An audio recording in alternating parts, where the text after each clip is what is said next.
Hey, what's up everybody, cmdrradix here bringing you another video. And it has been quite a long time since I've done a true video, a video that wasn't just a reading of an essay or something, and that's sort of what I want to talk about today. Today, my friends, is going to be a little bit of a reflection on the year 2025, the events, the escapades, the crises of 2025. Much like the crisis of the 3rd century, I would call 2025 a type of crisis in a number of ways. So I think at the beginning of the year, if I'm not wrong, I could be wrong, I'm very often wrong, let me check for a second. At the beginning of the year, I think I uploaded a video sort of talking about, you know, it's 2025, we're entering a new year, that's cool, blah blah blah. Well, it came out in May, but yeah, we had the Finding cmdrradix video, where I last sort of sat and talked to you guys about the channel, things like that. Talking about how we found what cmdrradix is, we're going to move forward, it's going to be great, it's going to be a golden age. I always say it's going to be a golden age. It's a golden age! I can't do that voice. And then things went bad. Things went very wrong. My upload schedule in the year 2025 hasn't exactly been my most prolific upload schedule. And I kind of want to talk about that sort of in reflection here today. And why, hopefully, we might be able to see better things coming 2026. I always am optimistic towards the future. Very rarely does it turn out like that. But I think I've referenced it here and there, but today I want to talk a little bit more in detail about my problem with reflux esophagitis. Yay, the newest DLC that God decided to give me. And it starts about January of 2025. We're entering a new year, it's great, it's wonderful. Donald Trump takes the oath of office again. Things are looking up, the economy's booming for a while until it tanks, and then it booms, and then it tanks, and then it booms, and then it tanks. And one day, probably what happened is I ate and then immediately went to sleep, which is something I do unfortunately often. And that caused my stomach acid to overflow and go into my esophagus, doing severe damage to something in that esophagus. Probably, not that my doctor has really helped me much with this, but what I suspect probably happened, not only was the esophageal sphincter tremendously damaged, I also seem to have possibly severely damaged my varus nerve. Varus? Give me back my legions? Not varus, vagus. Vagus. I'm not sure what that's called. Now, this is unfortunate because this is the nerve, it seems to be. I'm not a doctor, I'm not a medical person, but this is the nerve that seems to sort of make connections between the stomach, between the, eating system, between the brain, between the lungs, between all those fancy things you do from your face to your chest. And the nerve seems to have been damaged based on what my symptoms are looking like with my reflux esophagitis. Well, okay, what does that mean, cmdrradix? It means that I start to have a lot of difficulty breathing. It starts to feel like I breathe in and I am not getting in the amount of air that I need to breathe properly. It feels like that.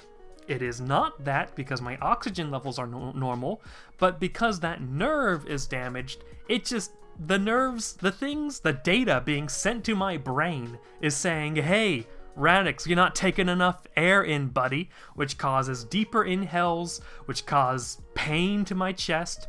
Beyond that, there's also a lot of chest tightness in my chest that is always present. It's present here as I talk to you right now in this video. The tightness, a pain in my chest that feels like, when it gets really bad, feels like a heart attack. It feels like a heart attack. It's weird because a common symptom of reflux esophagitis is heartburn. I have not had heartburn with reflux esophagitis, but what I have had is a constant difficulty of breathing and a constant feeling like I am having a heart attack, which is fun. In January it's bad and it gets worse. It gets really bad, especially into February. to the point where I am rushed out of my workplace after having what feels like a heart attack and get driven to the nearest medical clinic to be seen. And I think I'm dying, which isn't that fun. After some chest x-rays, I get told, hey, Radix, your chest looks great. Nothing going on with the heart, nothing going on with the lungs. And so they theorize that it's probably something to do with reflux esophagitis. Later, an endoscopy figures out that is the case, indeed. So what does this mean? With this reflux esophagitis, I have difficulty breathing, that's a big one, and the chest pains, that's a big one. I had to be careful with what I ate, the amount of what I ate, when I did not eat. There were some times where I had to eat something or else the stomach acid was going to just... Yeah, I had to control how much I eat, as in physical volume, how much I eat in terms of calories, how much I eat, when I eat, things like that. And not only what I eat, but also making sure I don't not eat at the right times, which is stressful. If I get to the point where I feel hunger, things start to go wrong. So I can't get into a position where I can feel hunger. I have to always be not hungry, yet at the same time I can't eat more than a certain amount. What that looks like is me eating chicken breast a lot. Steamed chicken breast. If I lay down flat, it causes the acid to build back up and to continue damaging and eroding away my esophagus. So I can't lay down on my back flat anymore. I have a weird wedge pillow on my bed so that I'm constantly sleeping at a slight angle. I can't do any serious exercise beyond walking, pretty much, because if I do exercise like running or weightlifting, then that also starts to cause problems.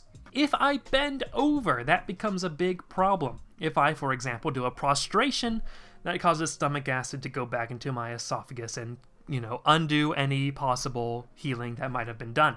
So we have all this pain, we have all these don't do this, do this, and then I had to take medicine that decreased my stomach acid, yet at the same time made it harder for me to digest things, so I had to take another medicine that had to, activate my digestive tract, so that was fun. I was taking another medicine to coat my esophagus before sleeping to prevent more damage being done by the acid coming up into my esophagus at night when I was sleeping, even when I'm sleeping at an angle. I couldn't eat after 6 o'clock p.m., which is bad when your work ends at 5:30 p.m. So, good luck getting supper in. I needed to do some movement like walking after eating in order to properly digest things, yet at the same time, if I walk at the wrong time, it causes more problems. So there were times where I needed to sit down, and if I did not sit down, it would cause problems, and if I needed to walk, and if I didn't walk, it would cause problems, which is fun. Also, there's this terrible brain fog on 2 levels. On one level, there is actual brain fog that is getting pretty bad from this situation. I don't know why. And on another hand, my brain is mostly focused on, I am dealing with so much pain right now. Plus, there's also the psychological factors where I have to deal with all the measures that I have to take in order to try to heal. With the strategy being basically keep the stomach acid down, prevent it from coming back up and causing more scarring, and just waiting for it to heal, which is very hard when at several points throughout the day the acid is coming up and causing more damage. So this was terrible. This was in January, and as you can imagine, this basically caused all of my routines, all of my hobbies to basically collapse. My entire life has basically collapsed since being diagnosed with reflux esophagitis. You can't really keep to any routines because you don't know if when you wake up in the morning if you will feel like getting out of bed because it feels like there's something eating you inside out. It's hard to get to sleep at a regular time because there are some nights where the symptoms get worse and it feels like you're having a heart attack and you're breathing and you're wheezing and you just can't go to bed even though you need to go to bed at that certain time in order to wake up at a certain time. So sleep routine destroyed, morning routine destroyed, amount of sleep I was getting destroyed, And when those things are destroyed, there goes everything else that's all built on. I'm a strong believer that the morning routine basically sets the mood of the day. And when you have no morning routine, things tend to go bad. Likewise, I think the night before sets the tone for your morning routine. And if you can't go to sleep at the right time, that causes another set of problems. Yeah. One of my favorite hobbies is to read. I can't read when my brain is focused so much on the pain that I feel. I can look at some words on a book, but I just can't focus. I've had a terrible lack of focus since January. I can't write anything, really. I can't sit down and type things out. Yeah, it's just been miserable. It's been totally miserable since January. And that, of course, has had an impact on my YouTube video production cycle, in so much that I'm not producing as much videos as I'd like to be. The good news is, however, around November, things are starting to feel better. November, December so far, these have been the best months I've felt in a long time. And it's funny because January to early November, I felt exactly the same. Feeling terrible, feeling like I'm having constant heart attack, right? And then suddenly November, things get better. And I'm not sure how much I should be talking about this, but part of this may or may not have involved a miraculous Mer streaming icon. Maybe one day I'll talk more in detail about that. But I've been feeling much better since November. I did get some sort of cold, possibly the flu, at the end of November and into the beginning of December. So it's hard for me to really fully, moderate, observe how I feel. But I think I've been feeling a lot better since then. I still have the chest tightness to some extent. Breathing issues have become now a sort of timing. It gets worse at night for the most part deal, but it's not a constant thing anymore. Some nights I'm even able to go to bed and wake up at a certain time without feeling terrible, without feeling like I'm dying or being ripped apart from the inside out, which is a huge improvement. That's a big deal because that means it's starting to look like I can start to piece together my typical morning routines, my evening routines, and if I can piece that together, I can slowly pull my life back together, which sounds good, but man, things were not looking good before that.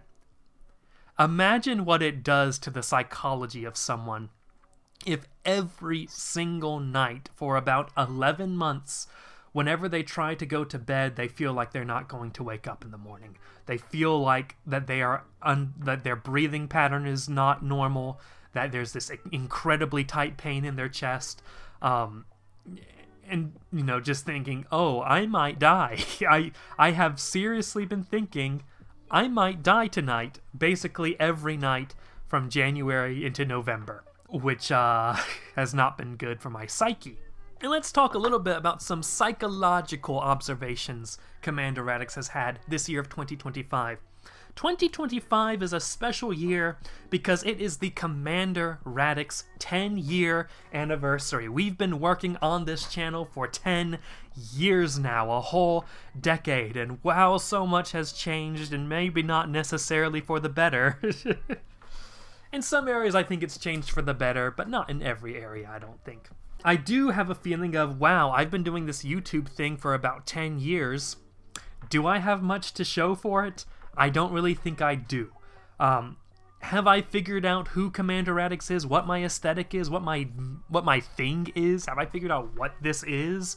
No, I haven't figured that out yet. I'm still just kind of throwing things to the wall and seeing how it sticks. I'm still in a constant battle of, do I make things for me or do I make things for the audience? If I make things purely for me, they tend to get really esoteric and abstract really fast, and there is zero audience for that. If I do it for the audience, then I find myself wanting to die, wanting to put myself out of my misery, because I don't like making popular things, it seems.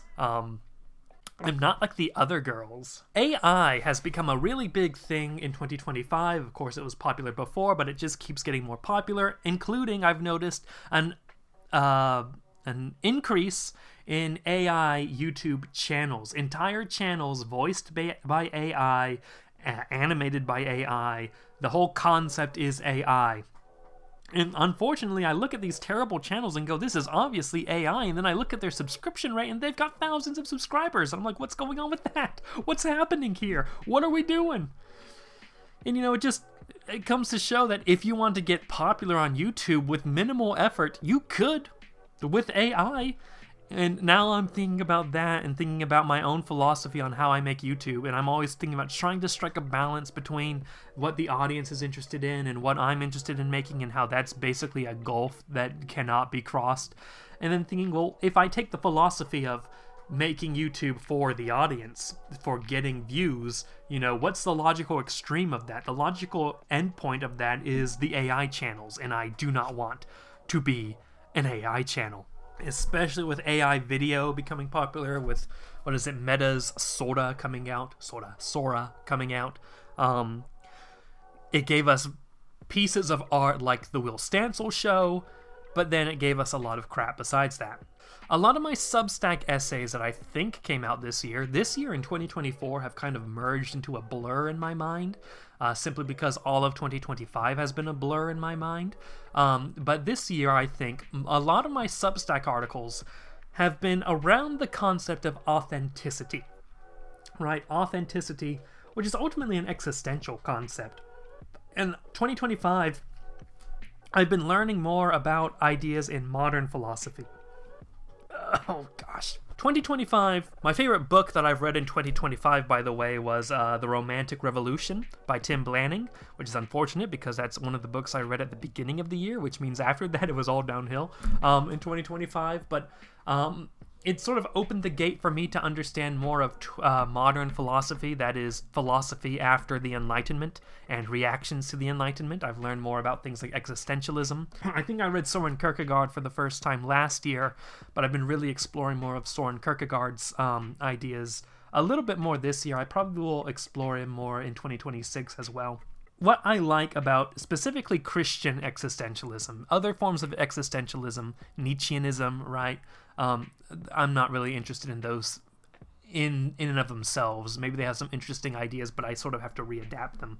But things that I like about Christian existentialism is that it deals with faith in a universe that seems to not care about your faith. It deals with faith in a universe that is seemingly just as random, chaotic, and dangerous as, for example, the atheist view of the world, which is a view of the world that I am well familiar with. And especially dealing with my reflux esophagitis, dealing with, trying to understand different ideas on pain, on suffering from the Christian perspective. I think Kierkegaard has been very helpful in that regard. Although this is weird because my essays on authenticity start earlier in the year, and I wasn't really getting into Kierkegaard's sense of authenticity until November, December, and October. But authenticity has been a theme that I've been exploring. The pain of reflux esophagitis has kind of put that idea on the shelf for a little bit for most of the year, but it is the idea that I'm most interested in exploring. How to become authentically myself. How did I get into this topic? Right, YouTube. I want to be more authentic as a person, right? And so I'm sort of taking that with me into my YouTube content creation philosophy, okay? And how I view my life in general, trying to live authentically. The problem is, if you want to live authentically as yourself, you will inevitably make enemies along the way. It was the psychologist Adler who said something along the lines of this. And nowhere was that more clear than in the assassination of Charlie Kirk. If I were to describe myself authentically, first, I don't like labels. That's the trick. To be authentic, you need to sort of be able to understand who you are, and it can be helpful for labels to do that, but the problem is I don't like labels. But it's funny because the labels you can use to describe me, I think, are, sort of reluctant labels. Like, they are labels that exist to describe a mindset in which there are no labels. But for one, I'm an Orthodox Christian. Right? And if you understand mystic Orthodox theology, if you understand apophatic theology, you can sort of understand why Orthodox Christian, Eastern Orthodoxy, even Christian itself as labels are kind of Besides the point, you can't describe the ineffable, right? I'm an Orthodox Christian that comes with Orthodox Christian beliefs, okay? That already sets me apart from a large chunk of the world. In the very fundamental way I see the reality itself, existence itself. And sort of flowing from that, I am what I might call a traditionalist conservative. Well, what does that mean? If we take sort of outlooks on how the world works, right? You basically have one sort of framework, one sort of language in seeing the world throughout most of human history that doesn't really start to diverge until the Enlightenment.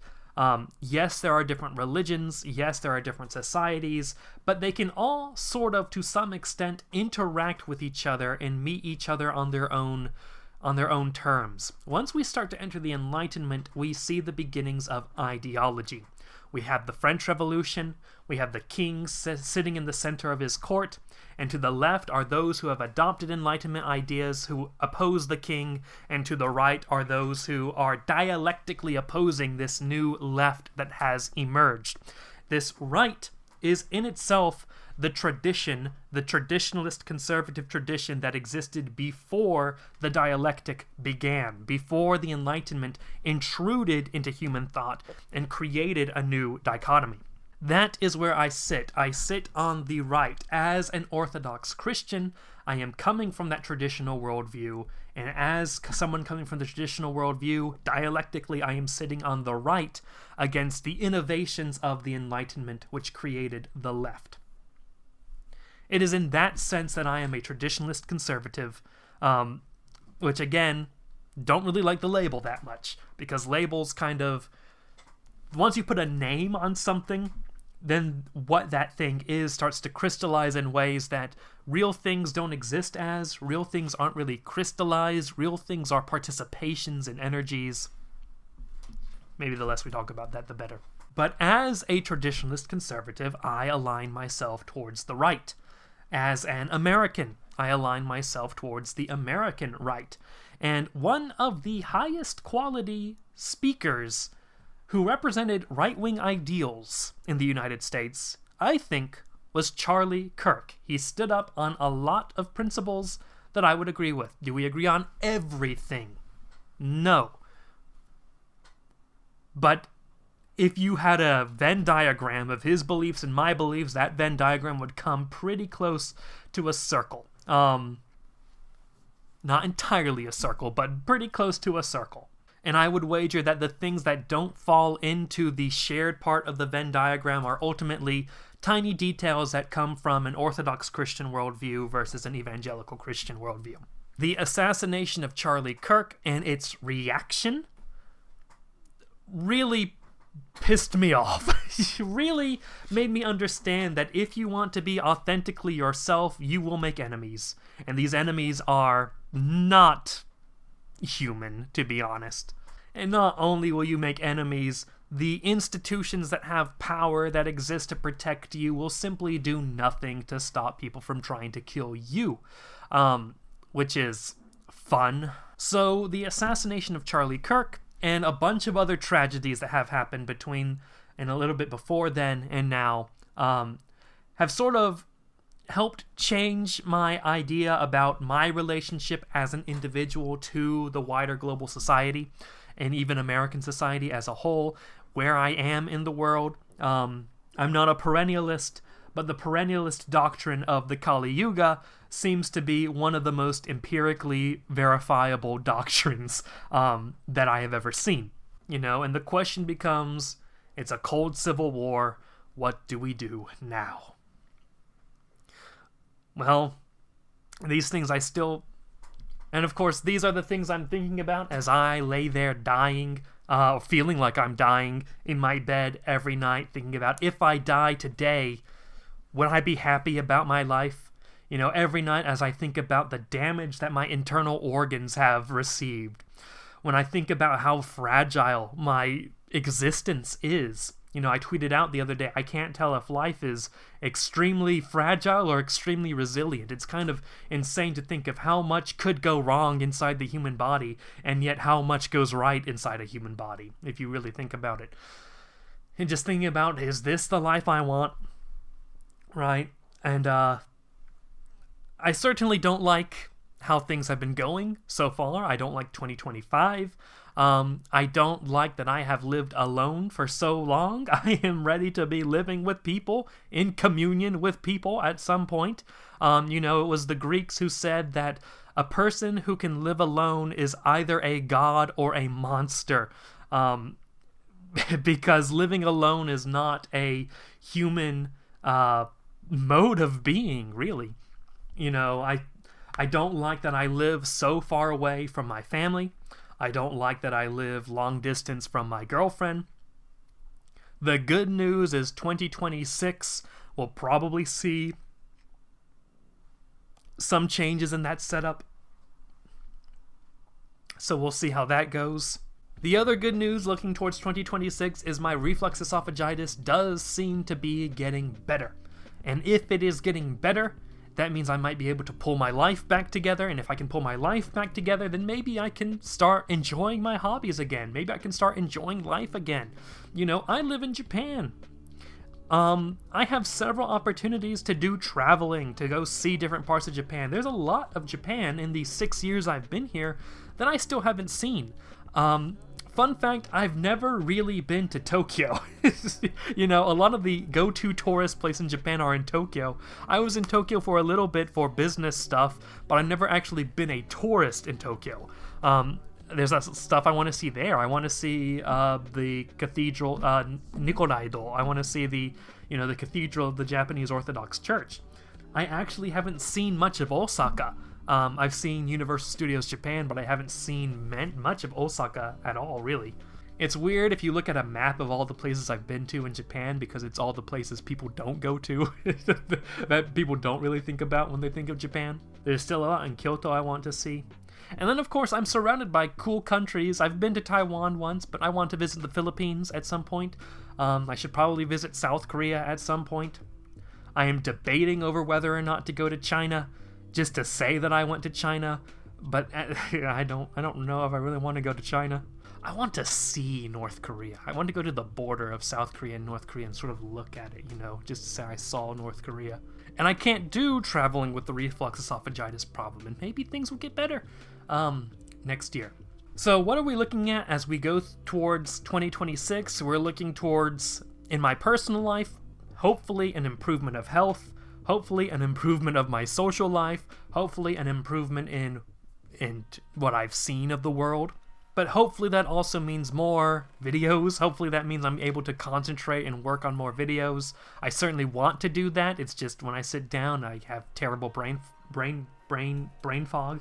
I'm thinking about 2025 being the 10-year anniversary of cmdrradix, and I wasn't even really able to do anything for it. I was planning all these different video ideas for the 10-year celebration, but then I wasn't able to do that, which makes you think, oh, all your plans, you have all these plans, but what's the phrase?